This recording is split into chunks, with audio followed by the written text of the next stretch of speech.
তো বন্ধুরা, ইচ্ছে খুশি লাইফস্টাইলের পক্ষ থেকে সবাইকে জানাই স্বাগতম। চলে এলাম আজকে আবারও একটা নতুন ভিডিও নিয়ে তোমাদের জন্য। ভিডিওটাতে আজকে আমি তোমাদের শেয়ার করব অঘ্রাণ মাসের লাস্ট বৃহস্পতিবার উপলক্ষে বাড়িতে কি কি ধরনের পিঠে হয়েছিল। হ্যাঁ, অঘ্রাণ মাসের বৃহস্পতিবার নাকি লাস্ট বৃহস্পতিবার নাকি নিবেড়ে অঘ্রাণ বৃহস্পতি।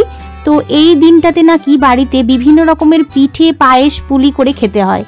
তো সেই নিয়ম রক্ষা করতেই আজকে বাড়িতে কি কি ধরনের পিঠে বানিয়ে ফেললাম তোমাদের সাথে শেয়ার করে নেব।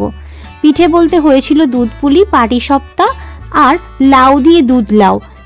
চলো তাহলে দেখে নিই কি কি। তো তোমরা দেখতেই পাচ্ছ, এটা দুধ পুলি, যেটা দুধের সিদ্ধ পিঠে বলেও থাকি আমরা। এটা বানানোর জন্য আমি প্রথমেই যেভাবে পুর পিঠে বানাই ওইভাবে পুর পিঠের পুর ভরে ছোট্ট ছোট্ট করে বানিয়ে নিয়েছিলাম খিলি করে পিঠেগুলো যেইভাবে পুর পিঠে ভাপায় ওইরকম করে ভাপিয়ে নিয়েছিলাম। তারপরে 1 লিটার দুধকে ফুটিয়ে ফুটিয়ে হাফ লিটার করে নিয়েছিলাম। তারপর কয়েকটা এলাচ, অল্প একটু চিনি, আমল দুধ আর ওপর থেকে খেজুরের গুড় দিয়ে দিয়েছিলাম। ব্যাস রেডি হয়ে গেছে আমার দুধ পুলি। দুধ পুলিটা খেতে অনেক টেস্টি হয়েছিল আর দেখতেও। তোমরা এটা ট্রাই করো, দুধ পুলি এমনি অনেক সুন্দর খেতে যদিও। তারপরে বানিয়ে নিয়েছিলাম পাটিসাপটা তো আমরা সবাই জানি। আমার পাটিসাপটাগুলো কিন্তু খুব একটা গোল হয়নি, কারণ আমি এই পিঠেটা অতটাও ভালো করতে পারি না। প্রথম শিখছি তো, হয়তো পরে অনেক ভালো করতে পারবো। ও যতটুকু পারি সেই চেষ্টা নিয়েই করতে শুরু করে দিলাম পিঠেটা। আমার বাড়িতে পাটিসাপটা ঘি দিয়ে ভাজা হয়। কারো কারো বাড়িতে তেল, সাদা তেল, সর্ষের তেল, ঘি, যে যেমনটা খেতে পছন্দ করে সে কিন্তু তেমনভাবে বানিয়ে নিতে পারে। পাটিসাপটাগুলো কিন্তু মোটামুটি ভালোই হয়েছিল, শুধু আমি প্রথম দেওয়ার সময় পাটিসাপটাটা গোল করতে পারছিলাম না।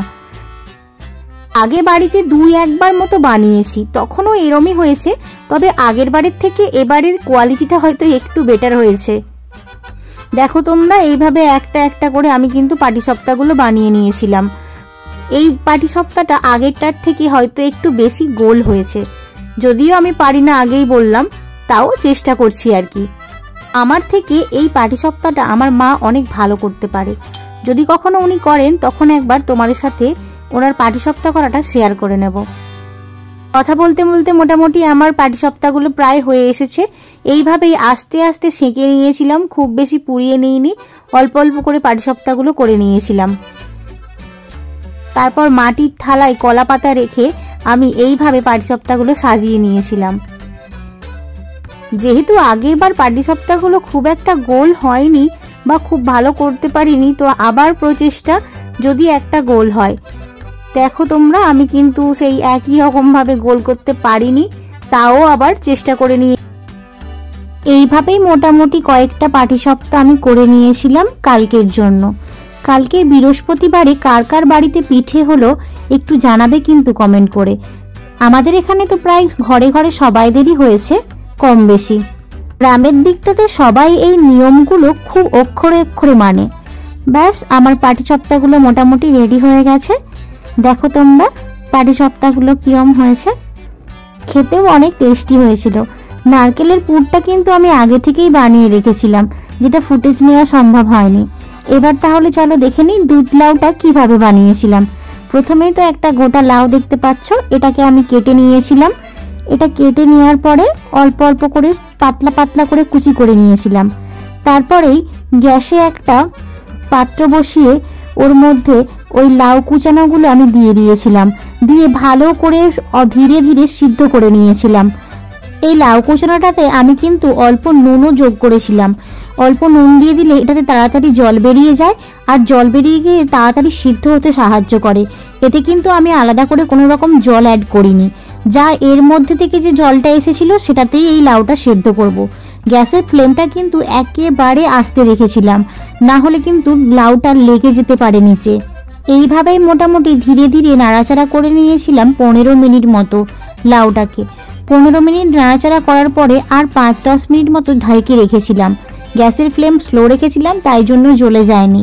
মোটামুটি এইভাবে নাড়াচাড়া করতে করতে লাউটা সেদ্ধ হয়ে গেছে। লাউ কিন্তু সেদ্ধ না হলে চিনি যোগ করা যাবে না, যদি আগে থেকে চিনি দিয়ে দিই তাহলে কিন্তু লাউটা আর সেদ্ধ হবে না, তাই এইভাবেই ধীরে ধীরে আমি লাউটা সেদ্ধ করে নিয়েছিলাম। দেখো তোমরা কি সুন্দরভাবে লাউটা সেদ্ধ হয়ে গেছে। লাউটা প্রায় সেদ্ধ সেদ্ধ হয়ে এসেছে বুঝতে পেরে এইবার আগে থেকে ফুটিয়ে রাখা দুধ আমি ওর মধ্যে দিয়ে দিলাম। দুধটা দিয়ে ভালো করে নাড়িয়ে চাড়িয়ে নিয়ে এই দুধের মধ্যে লাউটা ভালো করে ফুটিয়ে নেব, যাতে ভালো করে যেটুকু পরিমাণ সিদ্ধ হতে বাকি ছিল বাকি সেদ্ধটা এই দুধের মধ্যেই হয়। তারপরে আমি এর মধ্যে আগে থেকে কুড়িয়ে রাখা নারকেল এর মধ্যে দিয়ে দিলাম। নারকেল আর দুধটা একসঙ্গে ভালো করে ফুটিয়ে নেব। তারপর ধীরে ধীরে কয়েকটা এলাচ, তেজপাতা আমি ওপর থেকে দিয়ে দিয়েছিলাম। আর যতটা পরিমাণ চিনি লাগবে পরিমাণ মতো চিনিটাও আমি দিয়ে দিয়েছি। চিনিটা দেওয়ার পর আমি ওপর থেকে চালের গুড় অল্প করে অ্যাড করেছিলাম যাতে ফ্লেভারটা সুন্দর আসে আর কালারটাও। তারপরে আলো চাল আগে থেকেই বেটে রেখেছিলাম, হাফ বাটি মতো আলো চাল বাটা আমি এর মধ্যে দিয়ে দিলাম যাতে দুধ লাউটা একটু ঘন হয়ে যায়। কারো কারো বাড়িতে এটা ময়দা ব্যবহার করে, কিন্তু ময়দার থেকেও চালগুড়িটা অনেক বেশি ভালো খেতে হয়, এই জন্যই চালগুড়ি দিয়ে দিয়েছিলাম। তারপর ধীরে ধীরে আস্তে আস্তে নাড়িয়ে চাড়িয়ে নিচ্ছিলাম। আর একটু আমল দুধ আমি গুলিয়ে রেখেছিলাম যেটা এর মধ্যে অ্যাড করে দিয়েছিলাম। ওপর থেকে ঘি ছড়িয়ে নিয়েছিলাম। ব্যাস রেডি হয়ে গেছে আমার দুধ লাউ। আর বানানো রেসিপিগুলো তোমাদের কেমন লাগলো কমেন্ট করে কিন্তু বলতে ভুলে যেও না। আর আমার চ্যানেলে তোমরা যদি কেউ নতুন হয়ে থাকো অবশ্যই চ্যানেলটা সাবস্ক্রাইব এবং লাইক করে দিও।